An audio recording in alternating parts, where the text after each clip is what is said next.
Lebo ya Konde Gang ambayo iko chini ya Harmonize akiwa kama ndo CEO wa lebo ya Konde Gang inamtumia msanii Ibra ambaye anafahamika kama Ibrahim Abdalla Nampunga kutoka mkoani Mtwara, ambaye alisainiwa kama msanii wa lebo ya Konde Gang, akiimba mziki wake na kufanya mziki wake wa aina tofauti tofauti kama msanii wa lebo ya Konde Gang. Sasa yametokea ya kutokea siku chache zilizopita yakimtaja msanii Ibra ambaye anafanya katika mziki kwenye lebo ya Konde Gang kuhusiana na changamoto za kimkataba juu yake na lebo ya Konde Gang. Yanayoelezwa kuhusiana na barua ambayo Konde Gang ilituma kwenye ukurasa wake wa mitandao ya kijamii yalitaja kupokea madai kutoka kwa msanii wa lebo hiyo Ibra. Mimi nasoma kama ifuatavyo. Mnamo tarehe 3 mwezi wa 5 mwaka 2025 tulipokea barua ya madai, yani demand notice, kutoka kwa wakili wa msanii wetu Ibrahim Abdalla Nampunga almaarufu kama Ibra. Barua hii ilimaanisha madai kadhaa ambayo uongozi umeanza kuyafanyia kazi mara tu baada ya kupokea, kwa mujibu wa taratibu za kisheria na kimkataba. Licha ya juhudi zetu za kujaribu kumwelekeza msanii Ibra za kufuata taratibu na mkataba wake, hivi karibuni tumebaini kuwepo kwa machapisho, matamshi na mawasiliano kutoka kwa Ibra katika vyombo mbalimbali vya habari na mitandao ya kijamii ikiwamo Instagram na Facebook. Sasa machapisho hayo yanaonyesha malalamiko na lugha isiyofaa kwa afya ya lebo, pamoja na kumuhusisha mkurugenzi mwekezaji wa lebo ambaye bado anaendelea kufanya chini ya lebo hiyo. Sasa Konde Gang ilipokea madai kutoka kwa msanii Ibra ambayo yanahusiana na kile alichokichapisha kwenye mitandao ya kijamii.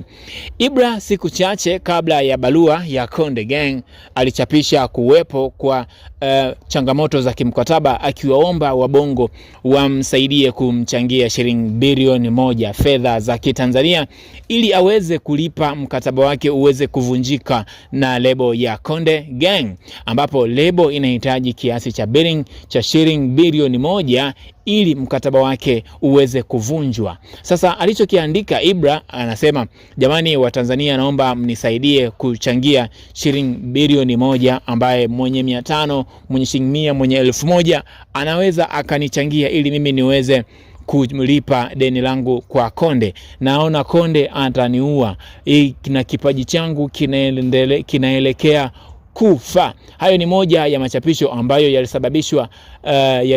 yalisababisha lebo ya Konde Gang kuja na barua kuhusiana na machapisho ambayo yanaichafua lebo ya Konde Gang. Sasa kinachoendelea baada ya machapisho yote hayo ni kuwepo kwa sekeseke kati ya Diamond Platnumz pamoja na Harmonize. Kwenye kinachosababisha sekeseke kati ya Diamond Platnumz pamoja na Harmonize ni kuhusiana na baada ya Ibra kuibuka na hilo sekeseke, Diamond Platnumz aliweka picha yake akiweka profile ya wimbo ikisindikizwa na wimbo wa Ibra Copy and Paste. Sasa kwenye moja ya vitu vilivyozua wasiwasi, kwa nini msanii Diamond Platnumz aweke wimbo wa Copy and Paste ambao ni wimbo kutoka lebo ya Konde Gang? Harmonize alikuja akacomment akisema, wewe brother, ulinikamia mimi mpaka nikakulipa bilioni 1 yangu. Leo unataka kumzuia mdogo wangu asilipe bilioni. Wewe ulinikamia mimi nilipe milioni 600. Unataka kumzuia mdogo wako asilipe bilioni 1 ambayo mimi ninamdai. Acha kuingilia mambo ambayo hayakuhusu. Diamond Platnumz, ikumbukwe, hakuandika kitu chochote, bali aliweka picha yake akiweka na wimbo wa Copy and Paste, ikiwa ni wimbo wa background. Sasa BASATA imewaita wasanii wote wawili, Ibra pamoja na Konde Boy, kuhusiana na changamoto za kimkataba ambazo zinaendelea baina yao, ambapo sakata kutoka BASATA halijaweka wazi nini kitaenda kuzungumzwa, ila kinachoenda kujadiliwa zaidi ni kuhusiana na mkataba wa msanii Ibra, ambaye anasema kwa mujibu wa taratibu za kimkataba anaona bora tu alipe shilingi bilioni 1, hivyo aliwaomba Watanzania wamchangie fedha hiyo, kwani kipaji chake kinaenda kupotea. Sasa Konde Boy yeye anakazia kwa kusema lazima alipe bilioni 1 kwa sababu ndiyo sehemu ya mkataba na ndiyo sehemu ya makubaliano ikiwa Konde Gang ni taasisi. Sasa kwa nini migogoro ya kimikataba imekuwa ikizua gumzo sana kwenye lebo za Tanzania?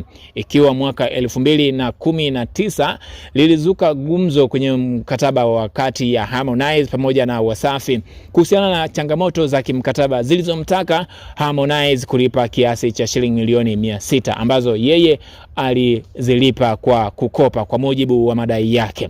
Sasa nini sasa kinasababisha lebo kubwa za Tanzania zilete changamoto kwenye masuala ya mikataba, na nini ni bora kifanyike? Msanii asimame peke yake au akae chini ya lebo ambayo inaleta migogoro baina ya wasanii? Na kukumbusha kidogo, moja ya migogoro ambayo imewahi kutokea kwenye masuala ya mziki wa Bongo Flava ni mgogoro kati ya Harmonize pamoja na lebo ya Wasafi Music. Ulitokea pia mgogoro kati ya Richie Mavoko na lebo ya Wasafi. Ulitokea pia mgogoro kati ya Ibra ambao kwa sasa ndo unaendelea kutrend kati yake na lebo ya Konde Gang. Pia ulitokea mgogoro kati ya ya baadhi ya wasanii kutoka lebo ya Wasafi ambao wengi wao siwezi kuwataja kwa majina. Hii ni Flow Updates. Flow Habari inakuletea yote yanayojiri huko, lakini cha msingi ni usisahau kusubscribe, kucomment, kulike, kushare, bonyeza alama ya kengele kwa ajili ya shoutout kwako na shoutout kwa studio za Flow Updates. Flow Habari, jambo jema kwako, uwe na wakati mwema.